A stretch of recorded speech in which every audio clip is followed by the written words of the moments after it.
manfaat, menuai kebaikan.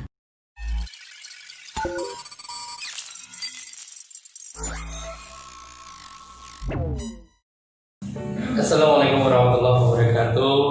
Pemirsa Semesta TV yang dirahmati Allah Subhanahu wa taala, pada malam hari ini acara Ta'aruf Cinta akan diisi oleh peristiwa atau cerita dari seorang ibu yang bagaimana membesarkan anak-anaknya dengan posisi menjadi single parent. Pada hari ini telah hadir di studio kami Ibu Ati yang dengan semangat yang luar biasa di tengah pandemi membesarkan anak-anaknya sampai belajar lebih jauh lagi tentang makna di balik peristiwa. Assalamualaikum warahmatullahi wabarakatuh. Bu Ati, gimana kabarnya? Alhamdulillah. Baik, terima kasih Bu Ati yang sudah hadir di studio Semesta TV di acara podcast Ta'aruf Cinta. Ta'aruf Cinta ini sekilas orang menganggap bahwa program perjodohan, ya. Padahal di Ta'aruf Cinta tidak hanya menjodohkan A dan B atau berikhtiar memperkenalkan A dan B, tapi isi di ta'arufcinta.com ini adalah berbagai kisah. Di antaranya yang hari ini hadir adalah Bu Ati menceritakan tentang pengalaman hidupnya, ya Bu Ati, ya. Oke, bagaimana tuh Bu peristiwa awalnya sehingga akhirnya Ibu berjuang dengan anak-anaknya? Peristiwa yang mana dulu nih? Peristiwa yang banyak dari awal sampai akhir. Baik. Peristiwa di awal Ibu menjadi single parent. Sebetulnya kalau untuk perjuangan mah kan bukan karena single aja gitu kan. Yeah. Dari dulu kebetulan gitu, saya kan kalau secara apa sih itu udah mendominasi dari kalau pernikahan mau udah mendominasi karena waktu itu kan saya nikah sama orang yang orang adalah gitu, yang dia masih belajar kerja gitu, dari awal saya belajar kerjaan gitu. Jadi bukan sekarang. Jadi saya udah bantu sebenarnya dari awal. Jadi dari ibu muda, dari ibu pernikahan gitu ya. Ibu udah memberikan jembatan untuk suami untuk bekerja, ya. Artinya ibu yang mencarikan, ya. Peluang usahanya itu, ya. Beberapa hampir semua. Iya. Kalau boleh tahu, Ibu di perjalanan Ibu menikah berapa tahun tuh? 17 tahun. 17 tahun. 2016. Nah, ketika di 2016 17 tahun membina rumah tangga itu kan orang bilang begitu banyak perjalanan baik suka maupun duka, ya, yang dilalui bersama. Lalu kemudian apa yang menyebabkan ketika Ibu memutuskan atau berpisah gitu, sebab musababnya? Sebetulnya kan itu kayak kalau dibilang kesalahan, kalau udah punya anak nggak bisa dibilang kesalahan, ya. Iya. Dulu kan karena kita nikah beda agama kan. Beda agama, ya. Awalnya malah. Awalnya mualaf. Awal malah. Terus pas saya hamil anak pertama kembali lagi kan, ditulis lagi. Ya, karena saya pikir, ya saya bilang itu kalau di keluarga saya kan gak ada yang bisa, jadi kayak saya punya rasa malu gitu. Jadi saya coba bertahan sampai anak kedua lahir. Saya juga masih bertahan karena dulu nggak ganggu gitu. Dulu nggak sama sekali nggak mengganggu pas. Tapi waktu anak-anak saya mulai pengen sholat gitu kan, itu ada larangan, kan ada larangan gitu kan.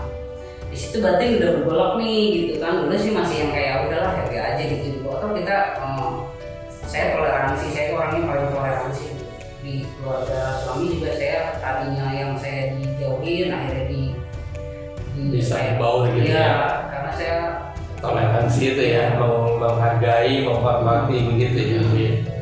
Akhirnya dengan keterbatasan, Iya. Ibu sampai bertahan di 17 tahun itu ya. Sebetulnya enggak 2009 kalau nggak salah ya, akhir itu saya sempat juga bisa sekitar 3 bulan. Saya titipin ibu saya ke kampung sekitar nggak sampai setahun sih mereka, terus saya juga harus kerja lagi, terus saya juga nggak bisa jauh sama mereka kan, karena setiap kali itu anak saya yang kecil itu sakit terus gitu. Oh iya. Ya udah kita coba 3 bulan saya bisa, kita coba perbaiki lagi gitu kan. Baik Ibu, jadi sebenarnya perjuangan itu sampai 17 tahun, tapi menurut Ibu dari awal ya, pergolakan batin ya. Pergolakan batin ya. Dari awal. Baik. Iya, karena kan dulu juga kan kita masih saling menyayangi lah. Iya. Ya udah dipermudah aja gitu, kesannya udahlah gitu, nggak apa-apa gitu. Jadi tidak nggak apa-apa gitu. Walaupun awal-awalnya shock gitu. Iya. Dicoba lagi ya. Pas 2017 saya coba pakai kerudung. Karena saya kerja kan di BPA kan 35 orang tuh 34 laki-laki semua, saya perempuan sendiri. Iya. Jadi kan harus ada perbedaan kan. Saya kerja di antara laki-laki jadi harus beda gitu. Akhirnya saya coba pakai kerudung. Terus dia udah mulai gak nyaman katanya kalau saya pakai kerudung. Jadi kalau jalan gitu gak nyaman. Terus pas ada family gathering itu sampai ngebatalin gara-gara saya boleh ikut tapi saya nggak boleh usah pakai kerudung gitu. Oh, sampai seperti itu ya. Iya. Oke, baik. 17 tahun kalau dalam agama Islam, ibadah yang paling lama adalah perkawinan, ya kan? Karena di situ ada suka, ada duka, ada saling mendoakan, ya. Lalu sampailah di batas kesabaran ibu. Ternyata ibu dibenturkan oleh satu akidah yang berbeda, sehingga dari mulai toleransi, lama-lama mulai anak-anak ketika tumbuh menjadi remaja atau anak-anak mulai dilarang sholat, dilarang puasa gitu ya, dan itu membuat ibu mungkin makin terdesak dalam keimanan ya, dan akhirnya ibu mencoba dan akhirnya sempat berpisah 3 bulan ya, 3 bulan. Akhirnya karena urusan hati lagi, ibu mencoba mungkin ada hidayah Allah ya. Iya, terus ya. Saya terus berdoa gitu. Saya kan selalu berdoa nih kalau habis sholat ya. Dulu juga saya bolong-bolong sebenarnya sholatnya. Tapi saya kalau sholat tuh pasti doanya semoga dia dikasih daya. Maksudnya apanya anak ini dikasih daya gitu, biar itu sama-sama gitu kan, rumah damai gitu, nggak panas gitu. Tapi dalam rumah tangga dengan berbeda akidah ini terasa nggak Bu perbedaan banget? Banget terasa. Sebenarnya itu kesalahan. Makanya saya selalu mengimbau anak saya itu biar jangan sampai terulang. Jadi jangan dipikir enak di awal gitu kan. Awal tuh pasti enak banget gitu. Tapi akhirnya saya lihat juga yang ada banyak yang rumah tangganya toleransi. Iya. Tapi di ujungnya berantakan. Di ujungnya pasti ujungnya anak ini mau kayak gimana, kasihan gitu. Nggak bisa anak dikasih pilihan juga gitu. Karena kan kalau dalam Islam kan kita harus amit-amit ya aja pembaik. Kalau maksudnya anak saya nanti amit sih maksudnya andai anak saya beda agama nanti saya meninggal itu kan dosanya apanya ngalir ke kita termasuk doanya. Jadi dari alasan itulah ibu akhirnya dalam urusan akidah, dalam urusan ketauhidan ibu berpisah. Iya. Ya, karena urusan dengan Allah tidak bisa toleransi. Ya, karena ajaran dalam Al-Quran ada yang sami'na wa ata'na. Ya, ajaran yang memang harus diikuti tanpa harus bertanya. Dan salah satu bentuk ibu menjaga akidah dan menuhankan Allah, ibu berpisah ya. Iya. Baik. dengan ibu berpisah, lalu kemudian ibu bawa anak-anak, membesarkan anak-anak, pasti banyak sekali ujian, ya, bahkan cemoohan orang, ya, yang ibu dapatkan. Itu bagaimana ibu cara mengatasi ini, ibu? Awalnya rasanya mau gila. Awalnya Rasanya mau gila gitu, karena kan kita di desa, pertama ekonomi yang harus semua sendiri, yang kedua anak-anak yang harus dikuatin, karena kan pasti sebenarnya mental yang paling jatuh kan anak-anak saat perpisahan. Iya, betul. Nggak bisa dipungkiri, sebejat apapun orang tuanya gitu, anak-anak itu kan kayak mereka tuh harus, maksudnya orang tua tuh harus ya itu satu. Iya, gitu. betul. Pokoknya dahsyat banget ya. Dahsyat banget ya. Iya. Terus dari tetangga juga gitu, yang anak saya Bully ya, di sekolah juga. di sekolah juga ya. Jadi kayaknya badan saya satu harus ke semua, belum ke keluarga besar gitu ya. Oh iya. Kadang apa sih namanya? Ada yang menyudutkan. Kalau menyudutkan enggak. Ya. Cuma yang ngiba tuh ya jadi bikin kitanya down. Oh iya. Gitu. Sehingga akhirnya terkesan kita menjadi objek penderita. Iya, ya, Bu ya. Iya betul. Itu ya. Iya. Baik, aduh luar biasa. Tapi percayalah, di balik peristiwa Allah mengatakan dalam Al-Quran, Allah tidak akan memberikan satu beban kepada hambanya di luar batas kemampuannya. Berarti ketika ibu menghadapi satu beban, pasti Allah tahu bahwa ibu sanggup melewatinya. Iya, saya sih mikirnya gitu. Ya, dari perjalanan ibu, lalu kemudian membangun lagi mental anak-anak, ya kan, terutama mental anak-anak, ya. Iya. Bahwa bagaimana ibu membangun keyakinan anak-anak bahwa kalian harus sukses, ya, tanpa ada papinya atau ayahnya, ya. Lalu bagaimana ibu cara supaya tadi ibu saya dengar sampai mau gila gitu ya, sampai dahsyat dengan goncangan batin ya, Bu ya.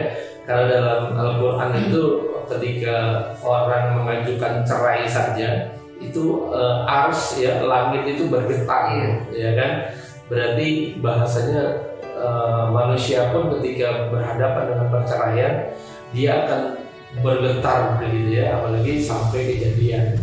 Lalu bagaimana ibu menenangkan kejiwaan atau batin ibu dari hal-hal yang membuat ibu bergoncang dengan pemikiran-pemikiran yang tadi? Lama ya sebenarnya itu, kan saya dari 2016 ke 2020 aja kan 4 tahun ya. Itu sebenarnya prosesnya lama. Dulu kan juga saya kerja di bank berarti ya. Tapi dulu saya ngerasa sombong saat saya harus misalnya ada orang ngingetin gitu kan, riba gitu kan, riba. Saya dengan sombongnya bilang, mau bisa kasih gua kerjaan gitu kan, mau bisa kasih gua makan gitu. Ya sombong lah gitu kan, sebagai manusia sombong. Tapi saya juga dulu bukan orang yang mentang-mentang saya juga beda akidah bisa terus saya juga benar-benar baik. Mungkin masih pergolakan batin juga gitu. Menuju dewasa, kadang dewasa maksudnya kita umur bertua juga kadang belum tentu dewasa gitu. Jadi kan. kedewasaan seseorang tidak diukur dari umur. Cuma saya pengen, emang saya punya anak nih, saya harus harus benar-benar jadi ibu yang baik gitu loh. Jadi benar-benar ibu yang jadi panutan buat anak-anaknya gitu. Tapi dulu masih pergolakan lah, biasa namanya dunia kerja di sana kan, apalagi dengan laki-laki yang masih muda-muda gitu, entertain kan. Nah saat kacau begitu saya dulu, tapi saya seringnya sendiri sih. Jadi saya pergi ke karaoke sendiri, saya warung 3 jam, di situ nyanyi sendirian. Pokoknya pulang tuh suara udah serak gitu. Ya saya udah mau gila lah pokoknya kayak gitu. Terus pulang ke rumah tidur nggak ngapa-ngapain gitu. Baik, dengan perjalanan itu menghilangkan kepenatan atau goncangan ibu lari ke seperti itu. Nah, yang saya mau tanyakan ibu, bagaimana tiba-tiba ibu bisa menemukan Allah itu? Bangkit ya. Iya. Gak sengaja sih sebenarnya ya, baca di Instagram itu ada hijrah fisabilillah ya. Iya. Terus saya baca-baca orang-orang yang hijrah dari bank-bank itu juga, terus orang ya kalau kita jauh dari Allah ya jangan harap kamu mau ditolong oleh Allah ya. ditolong Allah gitu. Iya. Jadi saya juga kan harus menghidupi saya harus pokoknya ekonomi saya itu harus jalan. Jadi Harus gimana lancar, caranya iya. saya semua harus ini ya kan, ya mau nggak mau saya banyak berdoa. Jadi setiap ada doa saya screenshot. Jadi saya Ibu amalin. bawa doa terus tuh ya. Ibu baca terus gitu ya. Iya. Pokoknya dulu kok galaunya itu bukan karena galau berpisah sih, lebih ke tuntutan ekonomi sama mental anak-anak ini loh. Oke, baik. Jadi di antara perjalanan ibu galau, ibu ke karaoke, kemudian ibu sampai protes tentang kehidupan, akhirnya Allah mempertemukan ibu, hidayahnya lewat semacam tausiah, ada doa-doa yang di Instagram yang akhirnya ibu screenshot, lalu ibu amalkan ya. Dan itu akhirnya menenangkan jiwa ibu ya, sehingga ibu akhirnya bangkit dan akhirnya bertemu dengan orang-orang yang baik, lalu kemudian mengajak ibu lagi kerja untuk menghidupi ekonomi lagi gitu ya Bu ya. Ada peristiwa gak yang membuat ibu sampai sekarang kalau diingat itu pasti ibu akan menangis atau ibu akan merasa hal-hal yang sulit untuk ibu lupakan? Banyak sih. Banyak ya. Terutama anak ya. Kalau saya kalau mana dari anak. Iya. Jadi terutama anak lah. Jadi kalau ada apa-apa sama anak saya gitu. Nah itu yang Ibu jadi introspeksi kalau ada terjadi ada anak, ibu introspeksi. Apalagi ibu tadi cerita ibu pernah kerja di salah satu BPR dan ibu sebenarnya bergejolak batin dengan riba. Ya. Dan ibu akhirnya menyadari bahwa efek dari riba itu dahsyat banget ya. Ceritanya saat anak saya yang pertama itu nakalnya luar biasa. Jadi saya baca Instagram, di situ ada saat anak kamu nakal atau gimana itu cek sumber rezekinya dari mana. Nah dari situ saya ternyata betul gitu. Ternyata dulu saya sombong selalu bilang gitu, padahal sebenarnya rezeki itu banyak di mana aja kalau kita mau gitu. Iya. Dari situ introspeksinya ibu ya. Iya, banyak sih sebenarnya ke mungkin rumah tangga juga kenapa doa-doa saya selalu mental gitu kan. Ada banyak sih kayak pergolakan batin jadi kayak gini. Kenapa saya harus marah sama Tuhan? Toh saya dulu kan berdoa nih kalau misalnya dia jodoh saya ya didekatkan, tapi kalau jodoh saya itu bukan jodoh saya dijauhkan. Kenapa saat dijauhkan? Berarti kan itu ditunjukkan ya. Allah jawab ya sebenarnya ya. Oke. Kenapa marah gitu? Di situ saya kadang suka bolak-balik pikir gitu. Oke, lalu kemudian sekarang dengan perjalanan ibu tahun demi tahun, kemudian ibu membawa anak-anak dan akhirnya ternyata sanggup kan ya Bu ya. Alhamdulillah ya. Berarti di situ kan Allah tidak meninggalkan ibu ya. Iya, alhamdulillah ternyata udah gitu saya nggak pernah dikasih banget kesulitan gitu, walaupun ini di kepala ini besok makan apa atau besok punya uang nggak buat ini, ternyata ada aja gitu. Alhamdulillah belum sampai yang kalau utang pasti ada lah ya, tapi belum sampai yang kayak harus jual apa tuh kayak nggak ada juga mau dijual. Nggak ada yang dijual juga ya gitu ya. Tapi maksudnya nggak harus yang sampai otak buat yang negatif ya Bu. Alhamdulillah. Berarti di antara itu Allah menjawab doa-doa ibu ya. Oke, baik Bu. Peristiwa demi peristiwa ibu ceritakan sampai akhirnya Allah juga merangkul ibu, membuat ibu bangkit kembali dari keterpurukan, lalu kemudian ibu bangun lagi ekonomi ibu, dan sekarang ibu jauh lebih tenang. Alhamdulillah jauh. Alhamdulillah ya. Kalau saya bilang udah baru bisa senyum. Baru bisa senyum ya. 6 bulan terakhir lah. Baik. Karena ibu merasakan ya dari efek dari riba itu tidak hanya menyerang rumah tangga ibu, tapi riba itu menyerang ke anak-anak ya. Sama ke badan kita juga. Saya setahun 3 kali saya masuk rumah sakit. Masya Allah. Iya. Jadi itulah bahayanya riba ya, sehingga akhirnya ibu berprinsip lebih baik nggak punya uang daripada harus minjem di riba ya, gitu ya Bu ya. Baik, di Ta'aruf Cinta kita berbagi pengalaman juga, kita berbagi cerita agar orang-orang yang ingin menikah, orang-orang yang ingin berumah tangga kembali, mereka bisa ambil hikmah dari peristiwa-peristiwa orang sehingga dia bisa memperbaiki di kehidupan keduanya. Mudah-mudahan ini menjadi amal ibadah ibu dengan bercerita kepada pemirsa Semesta TV, dan mudah-mudahan Allah ridhokan kembali kebaikan maupun ikhtiar ibu untuk anak-anak sehingga mereka menjadi anak-anak yang sesuai harapan ibu.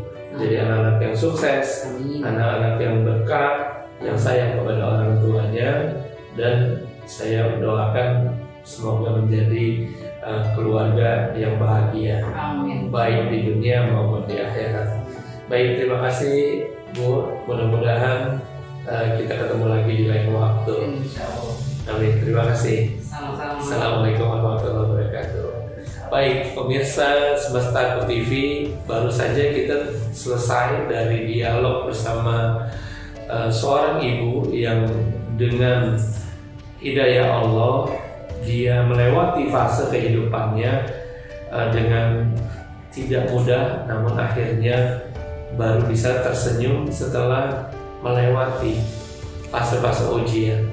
Memang Allah mengatakan dalam Al-Quran, orang-orang yang dicintai atau orang-orang yang dimuliakan harus melewati ujian-ujian, karena di balik ujian itu ada keberkahan.